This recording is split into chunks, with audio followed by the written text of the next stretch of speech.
I've been struggling with how to tackle this facet of GTA Online, the shortcomings of the game's systems.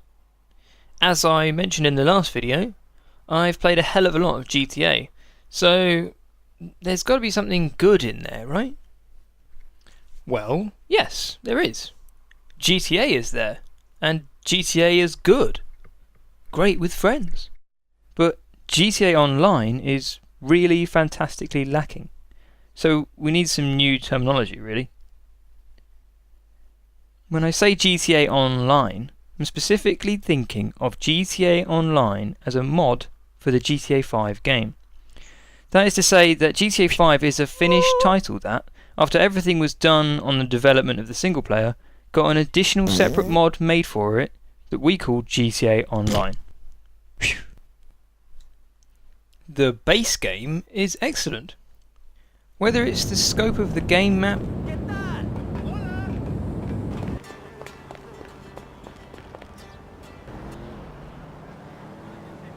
or the fantastically realised feeling that each vehicle has, or the exceptional quality of whatever you want to call the system that produces this,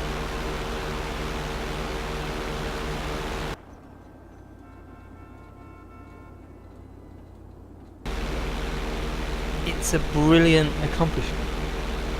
Having the ability to simply share that space with friends is a guaranteed win. The GTA 5 foundation is an assured structure to build upon. But GTA Online basically pushed out a steaming great turd on that excellent foundation. I want to achieve some level of valid criticism here and not just make a rant video, but the sad truth is that all the problems I'm about to highlight are so common and competently executed in almost every popular title out there that I really could just say, look at how your current favourite game has done it properly, and be confident that it will be enough to make my point. So, how bad does it get? Loading into the game is routinely fraught with failure. Either it takes ages, or it doesn't load at all and reverts to single player. Between loading into the main lobby and loading into instance lobbies, a lot of your playtime is just waiting for things to load.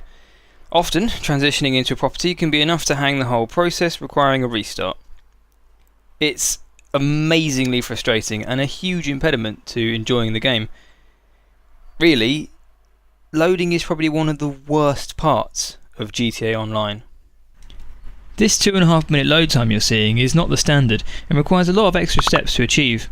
Most players expect something like a 6-minute load time and a high chance of it failing to make it online. There are instances for lots of the content of GTA. Races, minigames, co-op missions. The way these are handled is very strange. Firstly, there's lots of alternative game modes, but largely due to monetization design, there's no bugger playing anything except for whatever mode is giving double money this week. So, despite being one of the consistently highest popularity and selling games on Steam for the last billion years, it feels like a ghost town. After one instanced game, there's post-match choices of other games to play. It's a weird screen with voting options. It only offers a very limited set of choices. It funnels you into choosing things you don't like. For example, playing races always leads to gimmicky stunt races, even though you started with pure street races. You can queue for something while still playing in the main lobby, but you get a very narrow choice of what to queue for. Then when you get into one of these menus, it often moves you out of the free roam session you're in.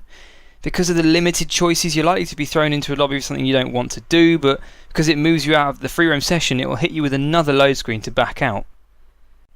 All this really goes to say that it's a messy and incongruous system that leads to a lot more frustration. In the 2 attempts I made to queue for a job, I got kicked from the first one by the host, and in this clip I get an error message that I missed because I'm spamming A. It lands me in a queue for a totally different type of instance, and I'm immediately drawn into a lobby I didn't want to be in. GTA Online is all about owning your own vehicles. But getting hold of them is a fucking minefield and a classic example of feature creep and lazy implementation of new systems. It's clear no long-term plan existed. Here's a rushed run-through of how messed up it is. You can order your own vehicles by calling your mechanic. He only answers the phone when you are on a road, some roads excluded for no reason, and will only deliver a car once every 5 minutes. You choose the car through a menu that classifies cars by garage location, so it's up to you to store your cars in a useful way. The car is delivered after a short delay, usually to the overpass that you're standing underneath, and the amount of ringing before he answers is arbitrary. When a personal vehicle is destroyed, you may be charged for the game attributes default destruction to you, something you can often get wrong. You need to call another number and select the broken car to have it replaced. The only sections available to call are broken cars, so the entire process is unnecessary. You can order a category of large vehicles by calling the Pegasus Delivery Company. Each delivery costs a very small amount of money, and the spawn locations of these vehicles is exceptionally limited. But they can exist while you have a personal vehicle out, so you can use one car to drive to another car, plane, so on. They notify you when the vehicle is destroyed, and it costs nothing to you. There is no cooldown how frequently you can do this, but you can't use more than one vehicle at the same time. You can, with the CEO office, order a selection of owned or not owned vehicles directly to your feet. The owned ones will be free, again with a cooldown of about 5 minutes. Only associates with the CEO can ride in these vehicles, but they count as separate to personal or Pegasus vehicles because they're part of your CEO powers. They appear immediately right next to you.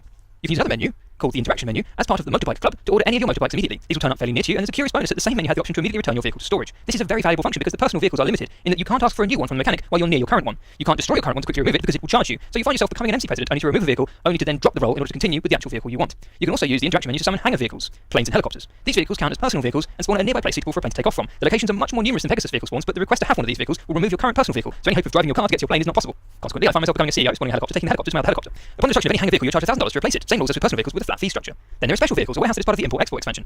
These are ordered from your Interaction menu. They count as a personal vehicle, they turn up nearby with a short delay, and they cost nothing to order or replace. They are replaced immediately upon destruction. Some of them can be modded in a car workshop, and some can't, and you cannot order another one if one is already out, no matter how far away you are from it. This means you'll often order a random vehicle in order to clear the existing special vehicle, wait for delivery of something you don't want, then order your special vehicle and wait for that.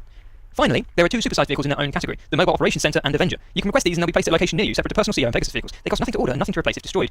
They mysteriously share a vehicle category with the anti-aircraft trailer, a match made in heaven that you can't put to use.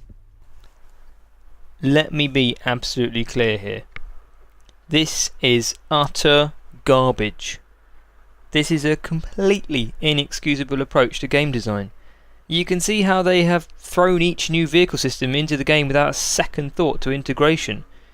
It's a fucking disgrace in a game that largely revolves around collecting vehicles to enjoy using them. I've gone on way too much. There's loads more to highlight, but I feel like the few of you left are falling asleep by now. If you play the game, you know this stuff. The constant phone calls, guaranteed encounters with cheaters, the lack of signage in clothes shops, the inability to permanently drop a weapon, not to mention the ludicrous number of weapons you can carry at the same time. The point is, I want to wrap this up. I was thinking of doing a third part to this that looked at the way GTA is sort of missing an endgame state. You're motivated to earn and collect, but that's it. The high-powered weaponry you collect doesn't really mean much when the PvP in GTA is really a measure of who can switch to counter their attacker the fastest. Just a expensive game of rock, paper, scissors. The real value that GTA offers, that of aimlessly dicking around with friends and enemies, is not part of the designer's thinking at all. Well, you got to earn those toys before you can enjoy them. The conclusion is this. GTA Online is disgustingly successful because it's the only game in town. If someone wanted to rival it, either in a Saints Row style dick around fashion or in some sort of hard criminal gangs, heists and robberies style, they would have a lot of interested customers. I can imagine some sort of co-op, instance-based heisting game with a world map working really well in the right developer's hands. The funny thing is, that developer could so easily be Rockstar, but it isn't, and I have no idea why.